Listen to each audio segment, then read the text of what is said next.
O ponto cego é para causar desconforto. Fica quem tem consciência limpa. Olá, hoje a gente vai mergulhar num material que recebemos que é uau, de uma intensidade impressionante. São os textos que narram uma jornada emocional e no centro de tudo está uma pergunta que talvez todo mundo já tenha se feito. Até onde a gente vai para fazer um relacionamento dar certo? Qual é o limite entre se adaptar e, se apagar? A nossa conversa aqui hoje é justamente essa, desvendar as camadas dessas reflexões. O autor nos leva de um extremo ao outro do que ele chama de gelo a um verdadeiro incêndio. E essa viagem revela muito sobre a linha tênue entre se conectar com alguém e se perder nessa conexão. Só para dar uma ideia, o título de um dos trechos é Do gelo ao incêndio, a temperatura do amor que me desfigurou. Pô, é forte. Tu sabe, é para descrever um estado de espírito completo. A própria transformação da identidade dele. Gelo e fogo deixam de ser palavras e viram lugares onde ele existiu. É um jeito muito potente de tornar o invisível, o emocional, em algo quase palpável. Totalmente. Ok, vamos começar a desembrulhar isso. E, para mim, o ponto de partida tem que ser a nota do autor que abre os textos. Antes de contar qualquer história, ele faz questão de ajustar a nossa lente, sabe? De dizer como ele quer que a gente leia aquilo. E, cara, isso muda tudo. Ele começa dizendo que o texto não é sobre encontrar culpados. E essa nota inicial é crucial. Ele diz, primeiro, que os personagens da história são, na verdade, versões dele mesmo, representando os próprios extremos emocionais dele. E segundo, que o texto é um reencontro consigo mesmo, uma confissão de crescimento. E essa expressão confissão de crescimento, nossa, já é genial. Geralmente, confissão tem um peso de culpa, né? De erro. Ao juntar com o crescimento, ele ressignifica tudo. Não é eu errei, é eu aprendi com o que aconteceu. Afirmações muito poderosas. A de que a responsabilidade por se perder ou se encontrar é sempre da própria pessoa. E, por fim, ele se define como um sobrevivente de suas próprias escolhas. Não das escolhas do outro, né? Mas das dele.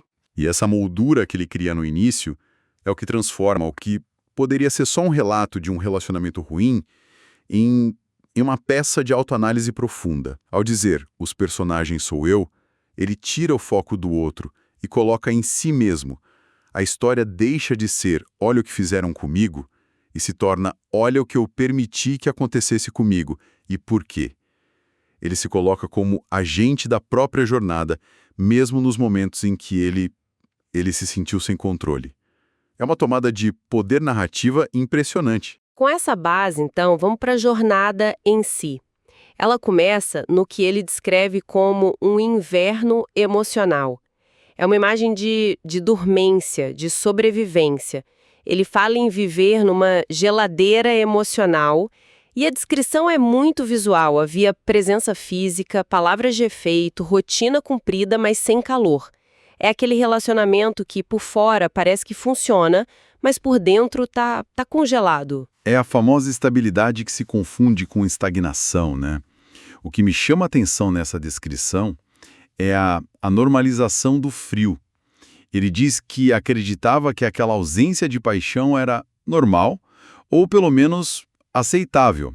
Isso acontece muito. A pessoa se acostuma a viver com tão pouco afeto que o não doer já parece felicidade. É um estado de anestesia emocional. Anestesia. Boa palavra. Ele estava sobrevivendo em temperaturas mínimas, tipo hibernando. E aí que o roteiro vira de ponta cabeça. Do congelador, ele é arremessado direto para um vulcão. A transição não é gradual, é um choque térmico violento. E essa violência da transição é um ponto-chave. Não tem tempo para aclimatação. Uma pessoa que passou muito tempo no frio, privada de calor, fica desesperada por qualquer fonte de energia. A carência é um péssimo conselheiro. Com certeza. E as metáforas que ele usa para essa nova fase são igualmente extremas, só que na direção oposta. Ele fala em ser empurrado para um caldeirão fervente ou ser atingido por uma avalanche de lava.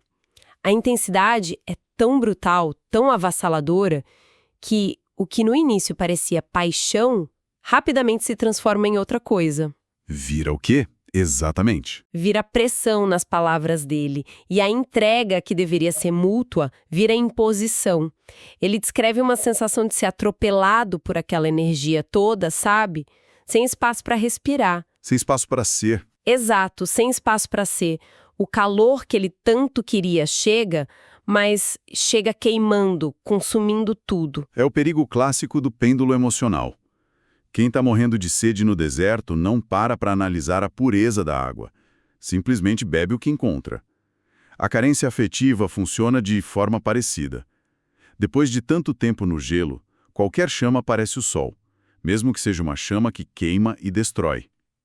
O desejo de finalmente sentir algo é tão grande que a pessoa pode ficar cega para a natureza real daquela intensidade. E essa cegueira leva direto ao ponto de ruptura, ao clímax da crise de identidade que o texto descreve.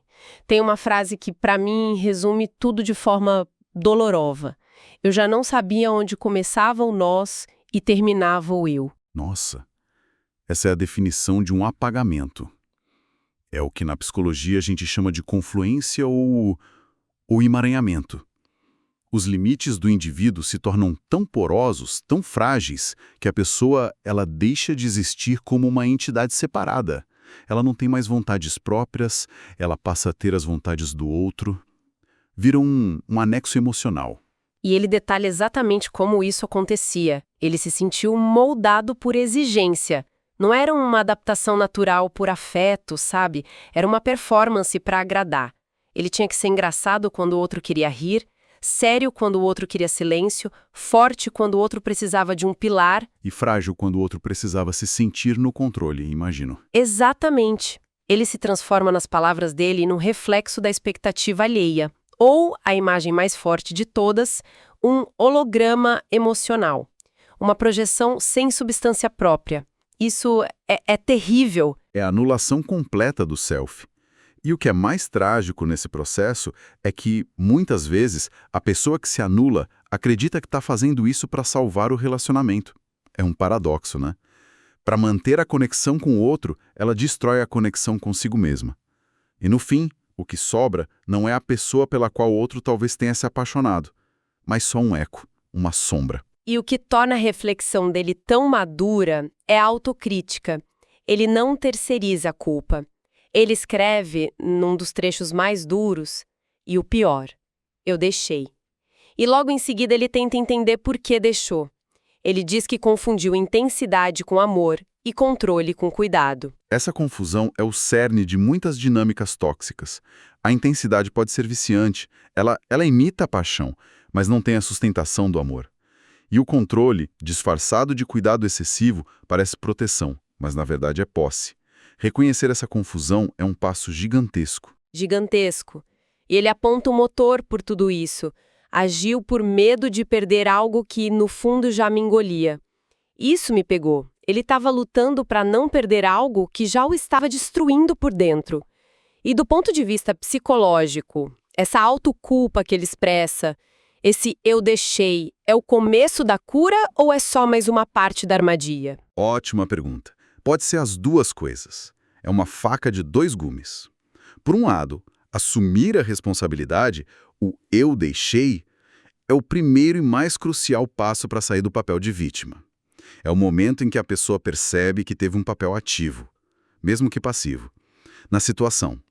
É a retomada da agência. Sem isso, não há mudança. Por outro lado, se essa autoculpa não for bem processada, ela pode se transformar num ciclo de vergonha, de autodepreciação, e isso paralisa a pessoa. O segredo é transformar a culpa em responsabilidade. Culpa olha para o passado e se pune. Responsabilidade olha para o futuro e aprende. E pelo que ele escreve, parece que ele está caminhando para a segunda opção. Sim, a tal confissão de crescimento que ele mencionou no começo. Para dar voz a esse sentimento de descontrole, de descaracterização, ele usa umas frases bem diretas, quase como um desabafo. Ele diz, eu fui da geladeira ao caldeirão, se é que me entende. E outra, queria a dosagem certa, mas veio com tudo igual uma avalanche. A busca pela dosagem certa.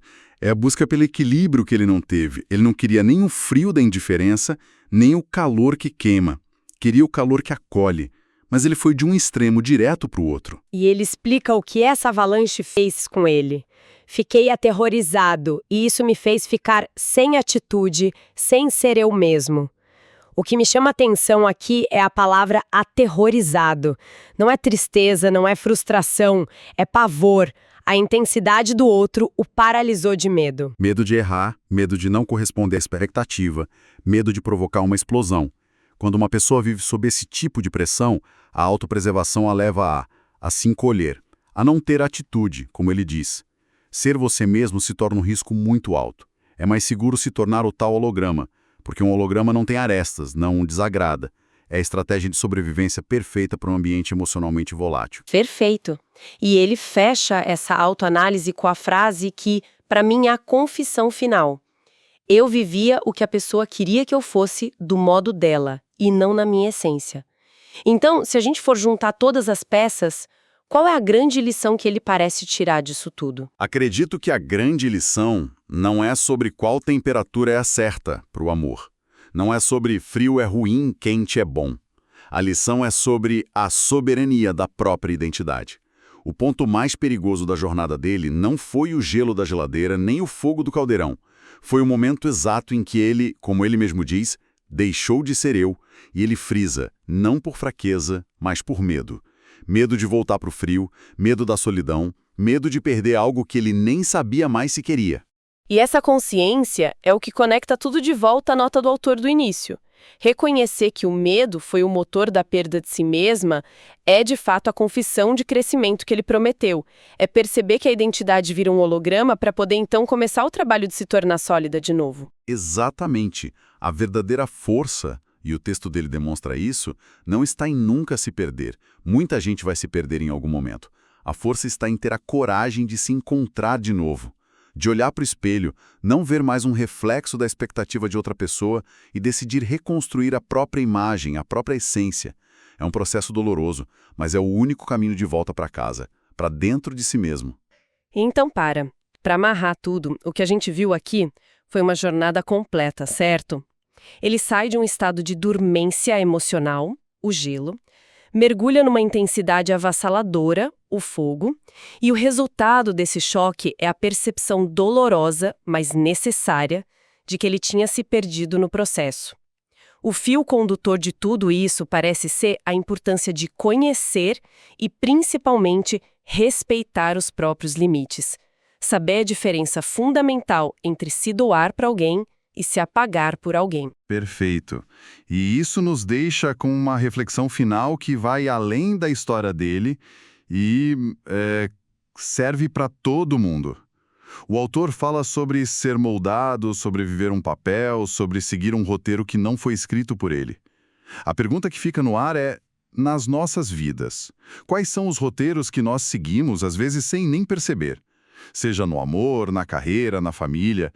E mais importante, em que momento a performance que a gente faz para ser aceita, para agradar, se torna uma traição a quem nós realmente somos?